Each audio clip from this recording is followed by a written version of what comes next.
It has been a long time since I've done a video. And many reasons for that. One of them being, dun, dun, dun. Yes, it's not amazing. It's not the best shed in the world, but I have a shed at last. This sort of video is for Seb and anyone else, but Seb sort of specifically asked for it, but also for anyone else that is interested in seeing how I've been getting on. Well, first thing you probably notice is the light, but no, down here, seriously, I have an alarm system set up. So far it is quite a good one. It's off at the moment. When you turn it on, the light comes on. When you turn it on, there's also a light that comes on in the shed. Now that's on a timer. Okay, I'm going to turn it off. That's actually on a timer, that one light there. Basically, it switches from a timer to the siren. So unless you're very quick after me locking my shed up, within 3 minutes, you know, it should be fairly safe alarm. The triggers for the alarm, I'm setting them off as I'm here. The triggers for the alarm is there is one over there, PIR sensor. It works very well. You literally open the door, it goes off. The alarm itself, the siren, is one of those. It's a bit shitty at the moment. It's going to be changed. As you can see, guys, I've got quite a lot of wires hanging around because, unfortunately, this is temporary. This is going to be my shed, but this is temporary setup. We've got to move house.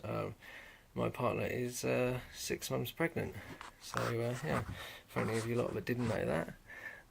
But yeah, so I'll give you a quick run through. I've got some sensors for the alarm. Now the sensors for the alarm actually run all the time, and it's a laser. That one's actually visible, which is a bit. And also down here, that's the relay in there that clicks over to make the alarm go. And it doesn't matter, you know, how it gets set off. Any of them will make it go and sorted. Oh man. So next, got isolator switch. Yeah, I know you're thinking, why has he got a screw in there? I've got a screw in there purely because if at this present time I blew up that little inverter and I haven't had the time or the energy to put some ring terminals on this one yet, so my backup power supply isn't actually working. It will be working, I would hope, probably tomorrow actually, with any luck. But yeah, this is obviously a little overkill for the size of the power I'm going to be using at the moment.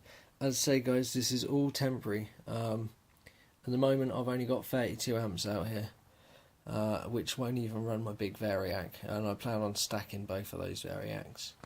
Got something else here with a box, and it's in between the isolator and the consumer unit, and Steve, as in Steve Lane, still hasn't guessed what's in there. And well, something else, just so you can see. Even if I turn that off, okay, that obviously kills my heater and my lights, but my alarm is actually still all active. Okay, so, and again, this is all temporary. It's literally been laid up against a piece of wood, screwed onto the piece of wood. But Steve is trying to find me out a UPS, a board out of a UPS, so that I can get rid of the inverter and whatnot and have it panel mounted and get it all in nice. Now the workbench that would normally be in my bedroom is going to be coming out here. Now it will be going in that corner. That corner, there is a door in that corner at the moment. It was kept for possibly a shelf or something. You can see my nice pink shelf. bearing in mind, guys, girls, my favourite colour is pink, hence all my pink tattoos. Anyway, so yeah. But as I say, this is all temporary. That will be the corner where the bench in my bedroom will be mounted with my Variac, AC, DC, and all the meters and everything. So that space from there to there is gone, basically. Got my heater from Steve. Quite nice and warm in here. I love the wooden shed. I cannot stress to you guys. Other people might disagree. If you have to have a shed, people think wooden ones aren't good, and they'd rather have a metal one because metal ones are metal and metal must be better. I had a metal shed for 5-6 years when I lived in Galveston, and it was horrible. Every time it rained, you couldn't do anything. It was just too noisy, blah blah blah blah. And they never get warm. They condensate. Stuff, water drips down the walls, down the ceiling. I used to go in there, no joke, tap on the ceiling, and it would be like a downpour of rain inside my shed. So I'm so chuffed that I actually got a wooden shed. But yeah, I have literally my dad to thank for all of this. Well, and my mum, because she actually helped take the shed apart, and she actually helped put the shed together. But my dad moved all the stuff, all the stuff for me, and built me my set of shelves, as you can see there. I haven't got everything in here. Now, you've all seen my big MOT stack, which is, I don't know, there's got to be like 30 MOTs or something. They all sit down there under the shelf. And I do apologise about the quality of this video, guys. I'm not using my proper video recorder. I'm using my phone, so it's going to be poor. Got my 15-inch PA speakers, so we should be able to have some music out here at some point. Got my big 3.15 kVA transformer. My two identical 20 kV potential transformers out here already. Spark gap, and my old Tesla coil, which I'm going to be setting up, guys. Now, I don't have any NSTs anymore. So basically I'm going to set it up on a 20 kV potential transformer, but I'm going to run it at 25 volts input.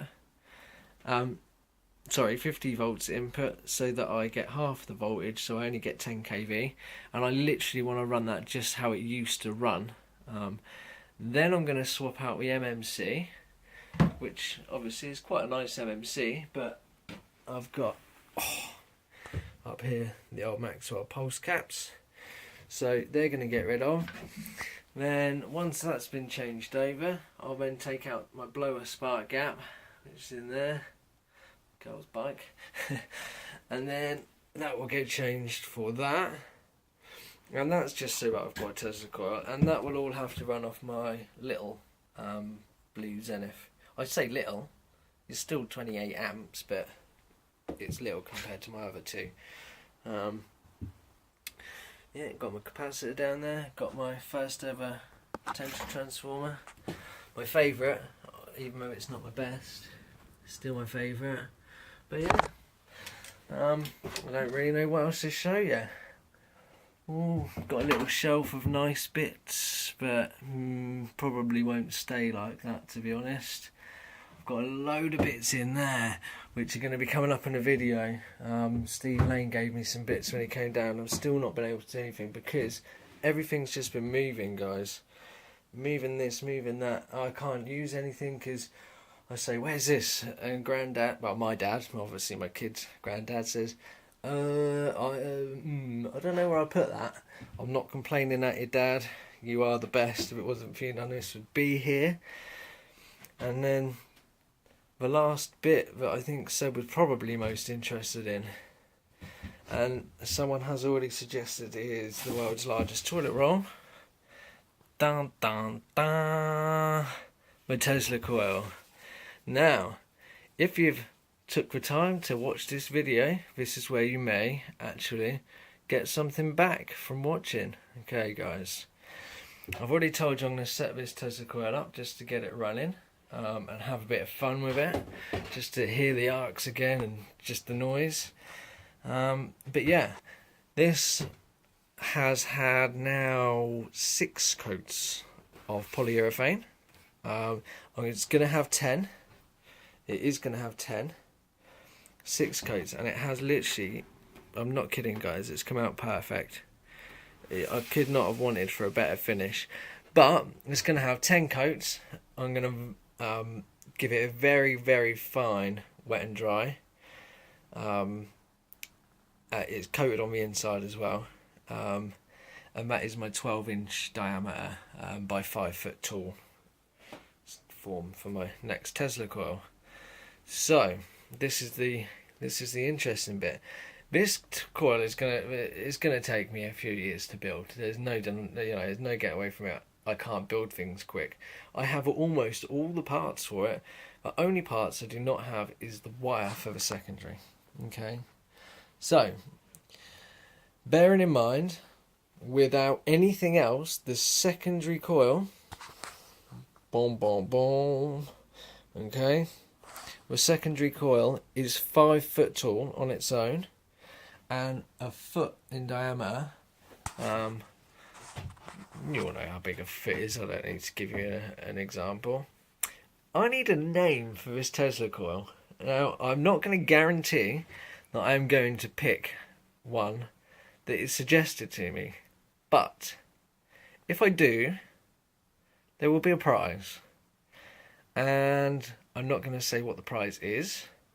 Don't expect masses, guys, as you know, this is just a little bit of fun. Alright, it'd be nice to have a good name for my coil.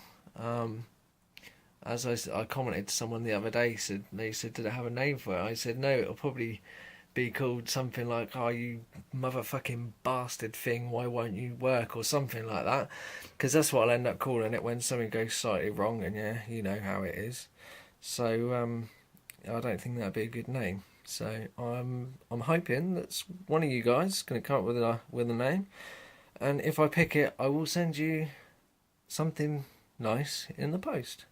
So I hope that I've covered everything. If any of you guys got any questions, you want to know anything, feel free to ask. Oh, the only thing I didn't actually show you was I actually sorted out all of my crimps into sets, and if I can slide that forward, hang on guys, I'm just going to